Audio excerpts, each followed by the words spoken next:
प्रिय विद्यार्थियों, आप सभी का बहुत बहुत स्वागत है आपके अपने YouTube चैनल चंद्रेश अग्निहोत्री में।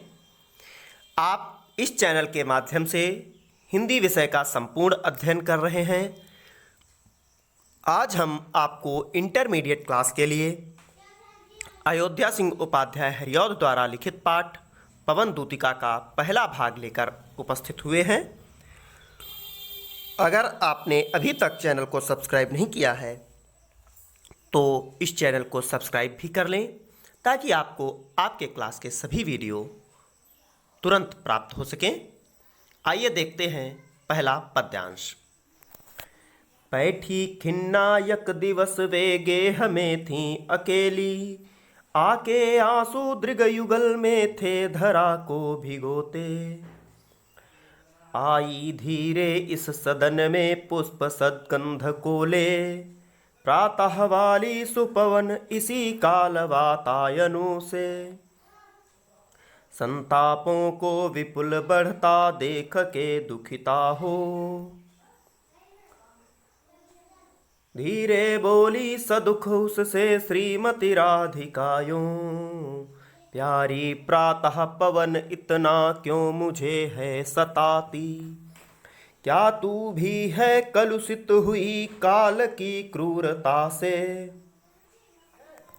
देखिए, अब जो न्यू सिलेबस के अकॉर्डिंग आपको इंटरमीडिएट में पद्यांश आते हैं उनमें आपके सामने एक पद्यांश लिखा होगा जिसके प्रश्नों के उत्तर उसी पद्यांश से छांटकर आपको लिखने होते हैं।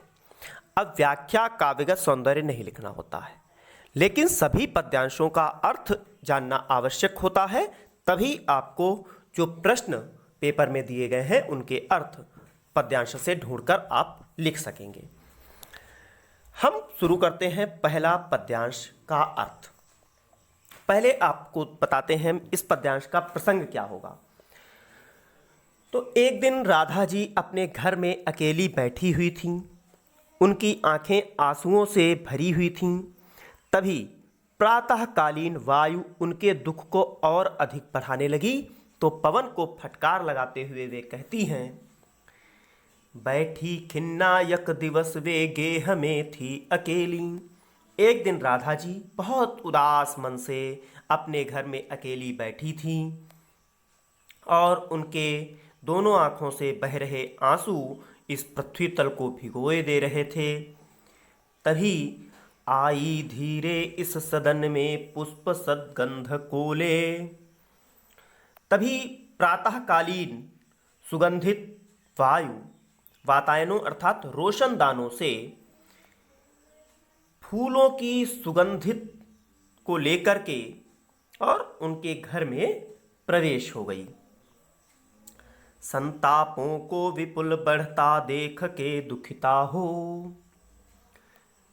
जब पवन के प्रभाव से राधा का दुख बढ़ गया तो उन्होंने दुखी होकर, सदुख अर्थात दुखी होकर धीरे से राधा जी ने पवन से यह कहा। क्या कहा, आइए देखते हैं। प्यारी प्रातः पवन इतना क्यों मुझे है सताती। हे प्रिय प्रातःकालीन पवन, तू मुझे इतना क्यों सता रही है। क्या तू भी है कलुषित हुई काल की क्रूरता से। क्या तू भी समय की कठोरता से दूषित हो गई है। क्या तुझ पर भी समय की क्रूरता का प्रभाव पड़ गया है। अर्थात राधा जी कह रही हैं कि जिस प्रकार मेरा दुख है कि भगवान श्री कृष्ण मुझसे दूर हो गए हैं इसलिए मैं दुखी हूँ, तो क्या ऐसा ही समय ने तुम्हें भी कोई दुख दिया है। ये आपके सामने पहला पद्यांश था। आइए, ये चूंकि बहुत इम्पॉर्टेंट है इसलिए इसके प्रश्नोत्तर देखना भी आवश्यक है। आइए देखते हैं पहले पद्यांश के प्रश्नोत्तर। पहला प्रश्न है, उपर्युक्त पद्यांश के शीर्षक और कवि का नाम लिखिए। तो उपर्युक्त पद के कवि जो है वो अयोध्या सिंह उपाध्याय हरिऔध हैं। प्रिय प्रवास रचना है जो पाठ्य पुस्तक काव्यांजलि में संकलित पवन दूतिका शीर्षक से ली गई है। अगर केवल आता है कि शीर्षक का नाम लिखिए तो आप पवन दूतिका लिख सकते हैं। कवि का नाम केवल आता है तो अयोध्या सिंह उपाध्याय हरिऔध भी लिखा जा सकता है। फिर है रेखांकित अंश की व्याख्या कीजिए। जो रेखांकित अंश हमने ये बताया, प्रातः पवन इतना क्यों मुझे है सताती, क्या तू भी है कलुषित हुई काल की क्रूरता से। इसकी आपको व्याख्या लिखनी है जो अभी हमने बताई। फिर तीसरा प्रश्न है, घर में दुखी होकर एक दिन अकेले कौन बैठा था। तो घर में दुखी होकर एक दिन अकेले राधा जी बैठी थी। फूलों की सुगंध से युक्त होकर राधा के घर में किसने प्रवेश किया। तो फूलों की सुगंध से युक्त होकर राधा के घर में वायु ने प्रवेश किया। राधा ने प्रातःकालीन वायु से दुखित होकर क्या कहा। तो राधा ने प्रातःकालीन वायु से दुखित होकर कहा कि हे प्रभातकालीन वायु, तू मुझे क्यों सताती है, क्या तू भी मेरे भाग्य की कठोरता से प्रभावित होकर दूषित हो गई है। पहला पद्यांश आपका समाप्त हुआ। आइए देखते हैं दूसरा काव्य खंड। मेरे प्यारे नव जलद से कंज से नेत्र वाले, जाके आए न मधुबन से और न भेजा संदेशा। मैं रो रो के प्रिय विरह से बावली हो रही हूँ, जाके मेरी सब दुख कथा श्याम को तू सुना दे। ज्यों ही मेरा भवन तज तू अल्प आगे बढ़ेगी, शोभा वाली सुखद कितनी मंजू कंजे मिलेंगी। प्यारी छाया मृदुल स्वर से मोह लेंगी तुझे वे, तो भी मेरा दुख लख वहाँ जा न विश्राम लेना। इस पद में राधा पवन को दूतिका बनाकर उसके द्वारा कृष्ण को संदेश भिजवाती हैं। साथ ही साथ वे पवन से मार्ग में पड़ने वाली मनोहारी सुंदरता का वर्णन करते हुए कहती हैं कि तू उससे प्रभावित मत हो जाना और मेरा संदेश भगवान श्री कृष्ण तक अवश्य पहुंचा देना। देखिए, जो आपके कोर्स में, जो आपकी पाठ्यपुस्तक में काव्य खंड अभ्यास में दिए गए हैं, हम उनके सभी प्रश्नोत्तर आपको करा रहे हैं। साथ ही साथ अन्य सभी पद हम आपको अर्थ सहित बता रहे हैं, जिससे कि आपको किसी भी काव्यखंड के प्रश्नोत्तर लिखने में कोई दिक्कत सामने ना आए। मेरे प्यारे नव जलद से कंज से नेत्र वाले, सभी का जो संदर्भ है वो पहले की भांति ही रहेगा कि प्रस्तुत पद हमारी पाठ्यपुस्तक काव्यांजलि के अयोध्या सिंह उपाध्याय द्वारा रचित पवन दूतिका पाठ से लिया गया है। इस पद का जो प्रसंग है उसमें आप देख रहे हैं कि राधा के द्वारा पवन को दूतिका मानकर कृष्ण के लिए संदेश भेजा जा रहा है। साथ ही साथ वे पवन से मार्ग में पड़ने वाली सुंदरता का वर्णन करते हुए उसे उससे प्रभावित नहीं होने के लिए कहती हैं। राधा जी कह रही हैं, मेरे प्यारे नव जलद से कंज से नेत्र वाले, कि मेरे अत्यंत प्रिय कृष्ण नवीन बादलों जैसी शोभा वाले और कमल जैसे नेत्र वाले प्रिय श्री कृष्ण मथुरा जाकर के वापस नहीं आए और न कोई संदेश ही भेजा। मैं रो रो के प्रिय विरह से बावली हो रही हूँ। मैं उनके विरह से,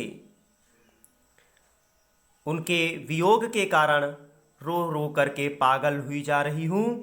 मेरी यह दुख की सारी कथा तू भगवान श्री कृष्ण को जा करके सुना दे।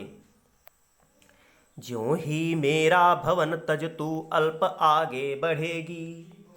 राधा जी पवन से कहती है कि तू जैसे ही मेरा घर त्याग कर थोड़ा सा आगे बढ़ेगी, तुझे अत्यंत सुंदर तथा सुखद अनेक सुंदर, मंजू माने सुंदर, कंजें मिलेंगी, अर्थात झुरमुट मिलेंगे। प्यारी छाया मृदुल स्वर से मोह लेंगी तुझे वे। उनकी छाया इतनी शीतल, बड़ी और आकर्षक होगी कि वे तुझे आकर्षित करेंगी, परंतु तुम उनकी तरफ आकर्षित मत होना।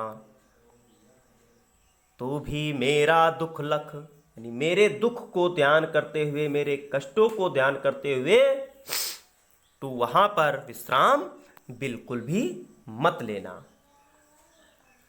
यह दूसरा पद्यांश आपके सम्मुख था। तीसरा पद्यांश, थोड़ा आगे सरस रव का धाम सत पुष्प वाला।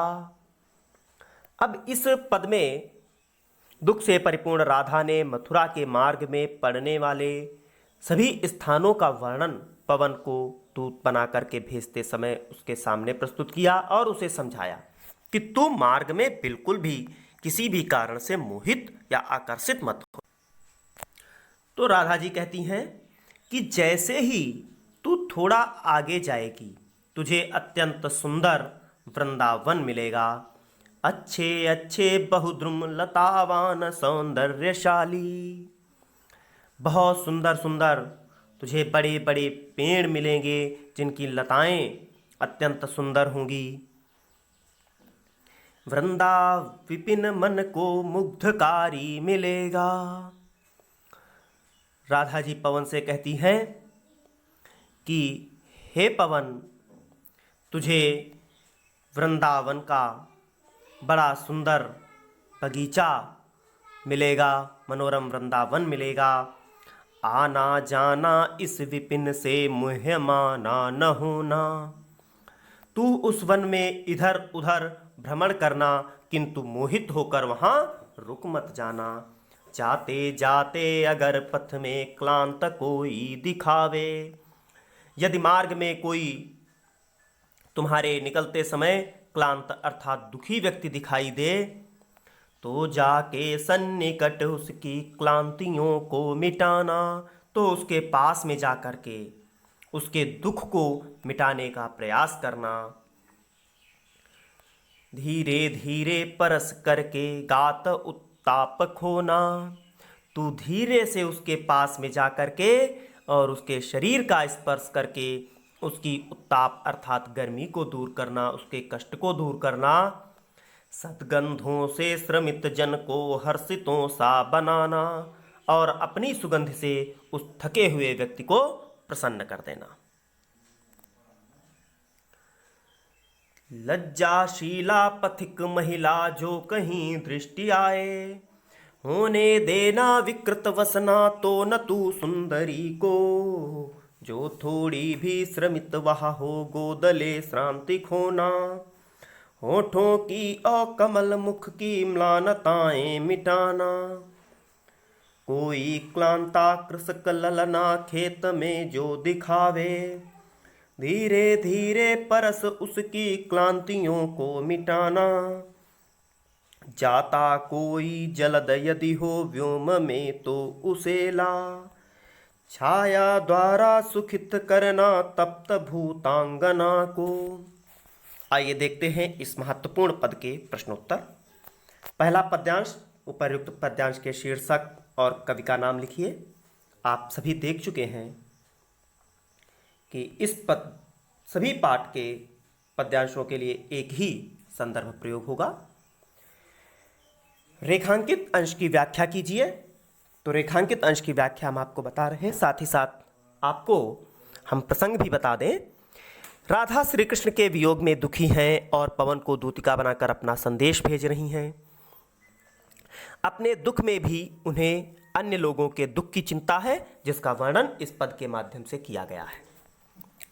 राधा जी कहती हैं, लज्जाशीला पथिक महिला जो कहीं दृष्टि आए, अर्थात कोई लज्जाशील महिला रास्ते में अगर जाती हुई तुम्हें दिखाई पड़े तो तुम इतनी तेज मत बहना कि उस सुंदर स्त्री के वस्त्र इधर उधर उड़ जाएं, अर्थात तू उसके वस्त्रों को मत उड़ाना।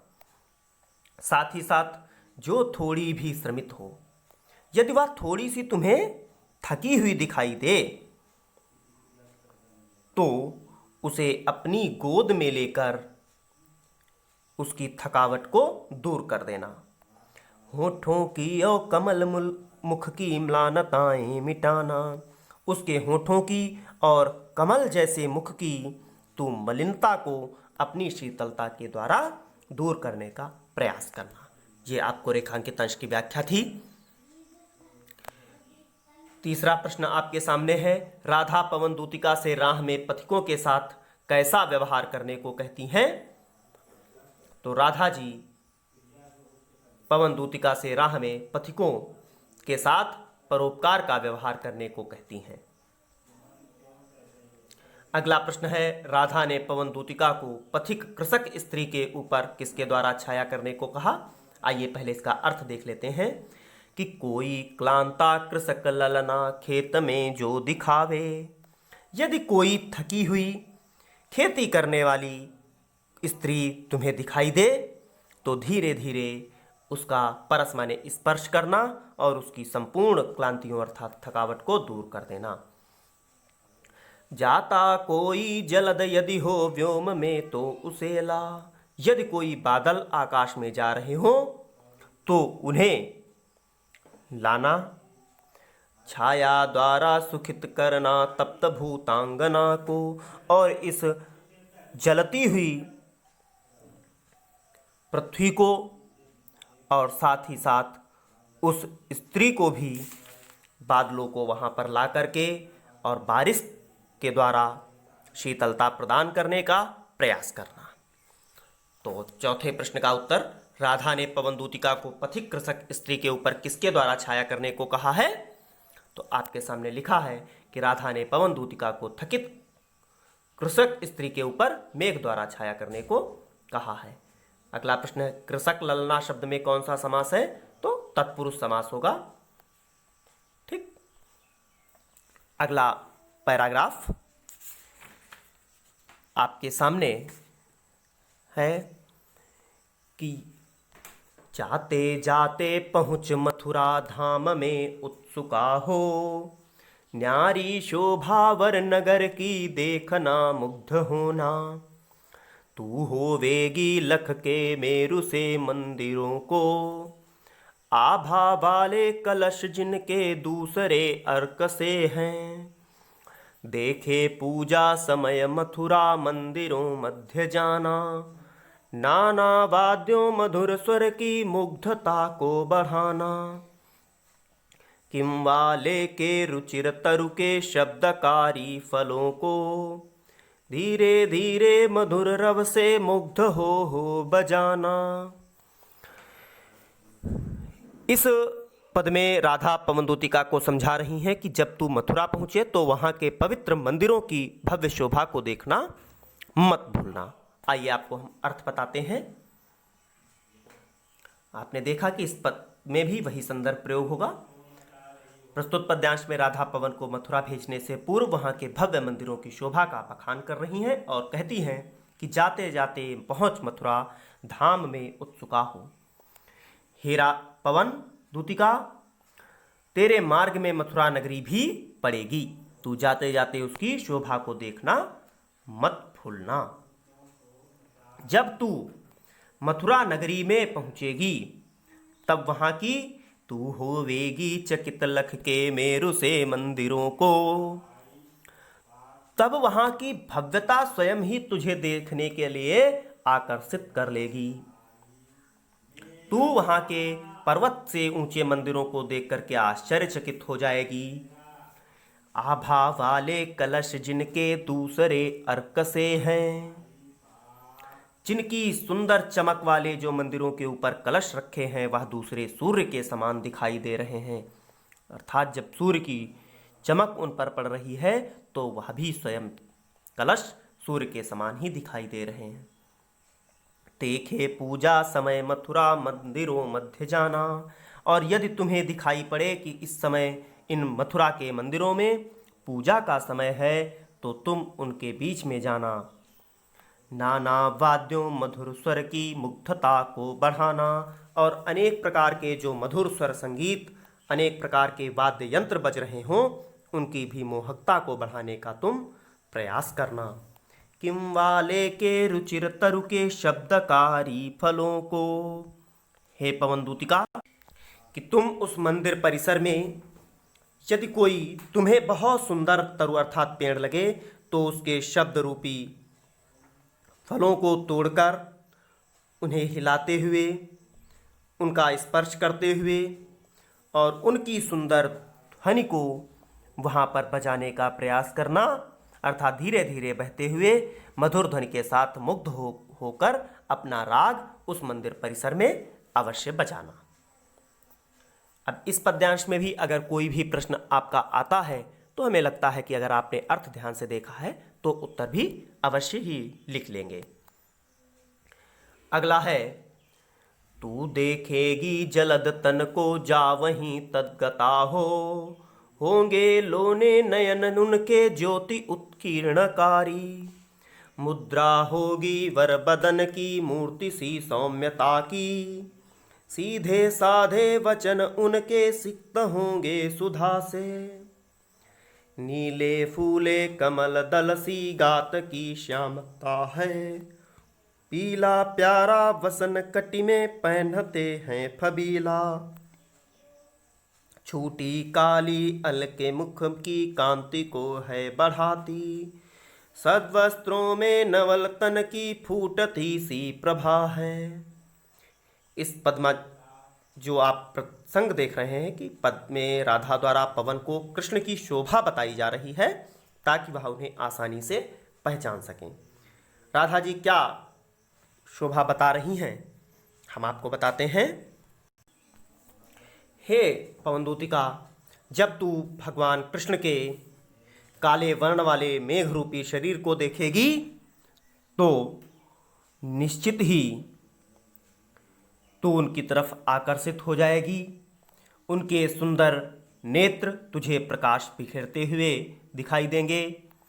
उनके श्रेष्ठ मुख की भाव भंगिमा तुझे किसी भव्य मूर्ति की सौम्य मुख मुद्रा के समान दिखाई देगी, और जो तू उनके सीधे सीधे वचन सुनेगी तो उनके सीधे साधे वचन तुझे प्रेम के अमृत से सींच लेंगे। अब ये रेखांकित अंश है, इसलिए इसकी व्याख्या को देखना आवश्यक हो जाता है। राधा जी कृष्ण का परिचय कराते हुए कहती हैं, नीले फूले कमल दल सी गात की श्यामता है। नीले खिले हुए कमल पुष्पों के समूह की श्यामलता के समान ही कृष्ण का शरीर अत्यंत श्यामल छवि का है, अर्थात उनका सांवला रंग ऐसा मनोरम है जैसे नीले कमल पुष्पों के समूह की श्यामलता बहुत मनोरम होती है। पीला प्यारा वसन कटि में पहनते हैं फबीला।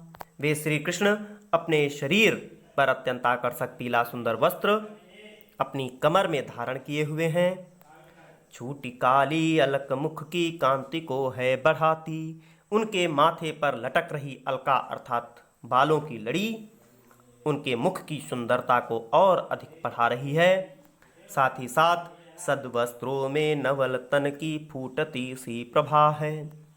उनके सुंदर वस्त्रों से उनके रमणीय शरीर की कांति निकलकर वहाँ के वातावरण को और अधिक मनोहारी बना रही होगी। आपने पद्यांश के शीर्षक और कवि का नाम देख लिया, रेखांकित अंश की व्याख्या आपने देख ली। अब आपको हम बताते हैं प्रस्तुत पंक्तियों में राधा पवन दूतिका को किसकी पहचान बताती हैं, तो भगवान कृष्ण की पहचान बताती हैं। श्री कृष्ण के नेत्रों की शोभा कैसी है, तो आप देख रहे हैं कि श्री कृष्ण के सुंदर नेत्र प्रकाश बिखेरते हैं। श्री कृष्ण कटि में कैसा वस्त्र धारण करते हैं, तो श्री कृष्ण कटि में पीला वस्त्र धारण करते हैं।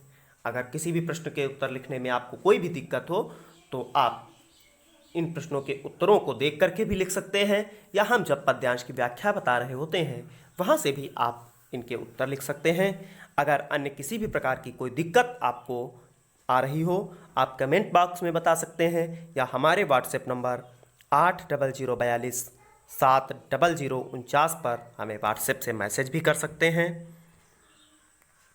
अगला पद्यांश, सांचे ढाला सकल वपु है दिव्य सौंदर्यशाली।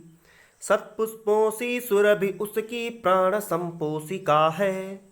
दोनों कंधे वृषभवर से हैं बड़े ही सजीले। लंबी बाहें कलभ कर सी शक्ति की पेटिका है। राजाओं सा सिर पर लसा दिव्य आपीड़ होगा।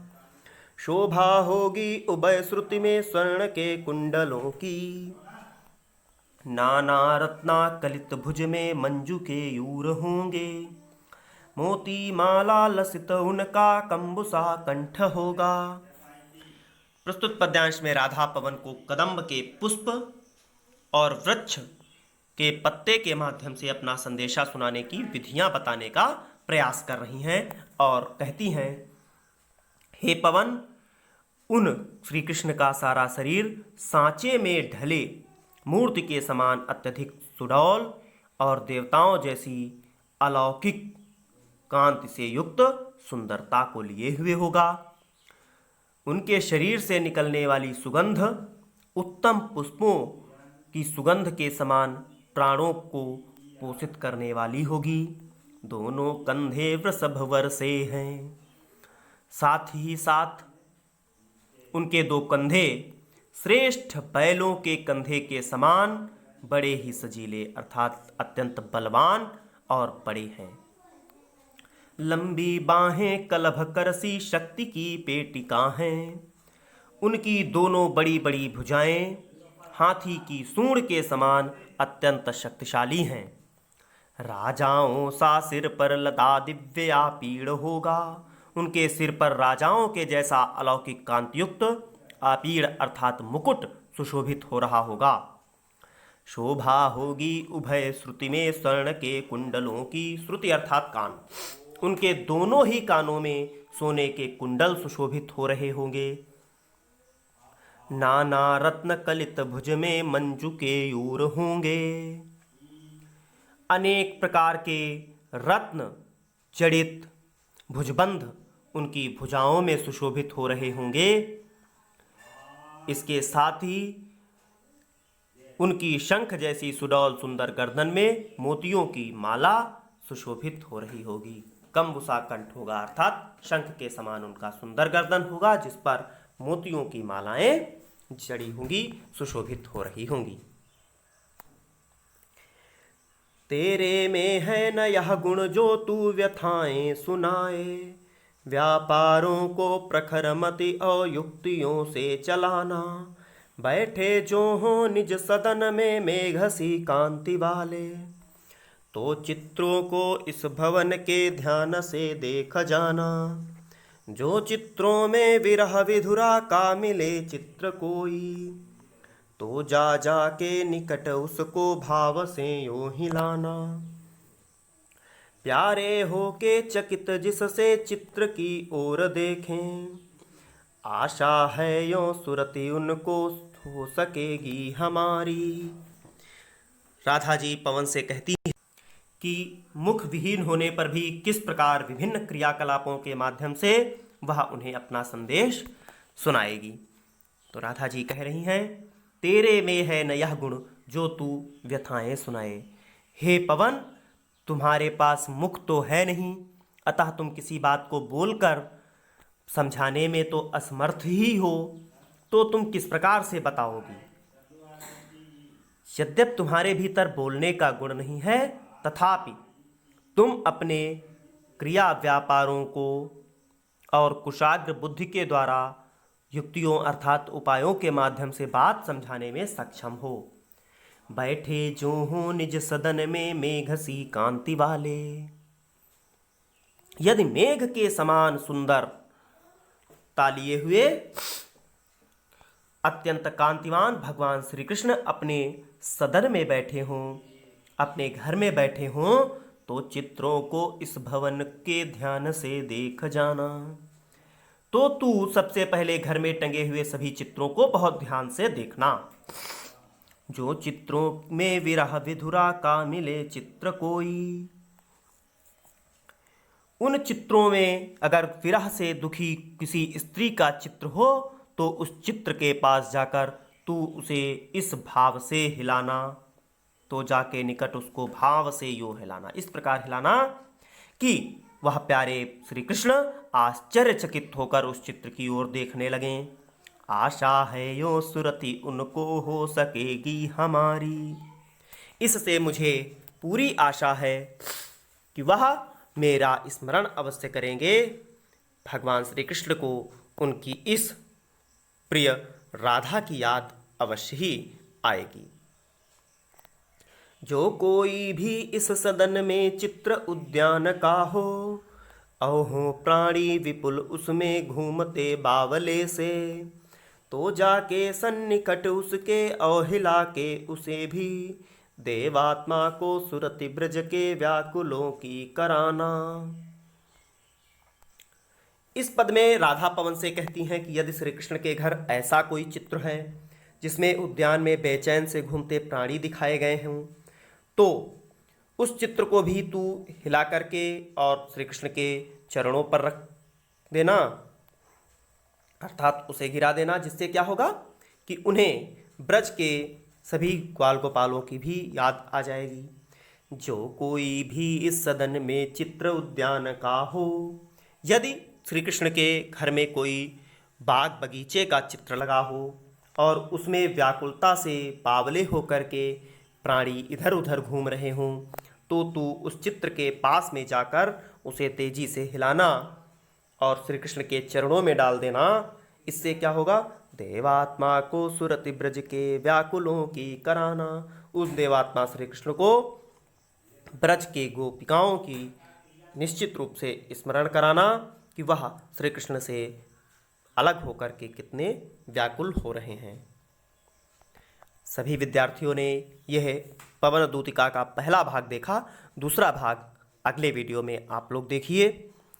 आपने अगर अभी तक हमारे चैनल को सब्सक्राइब नहीं किया है तो चैनल को सब्सक्राइब करें, साथ ही साथ वीडियो को भी लाइक करें। अगर आपको सभी अर्थ और प्रश्नोत्तर समझ में आ रहे हों, अपने फ्रेंड्स को शेयर करना बिल्कुल भी न भूलें। आपके जितने भी मित्र आपसे फेसबुक, व्हाट्सएप वगैरह पर जुड़े हों, आप उन्हें भी शेयर कीजिए ताकि उन्हें भी सभी पाठ आसानी के साथ समझ में आ जाएं। धन्यवाद। जय हिंद।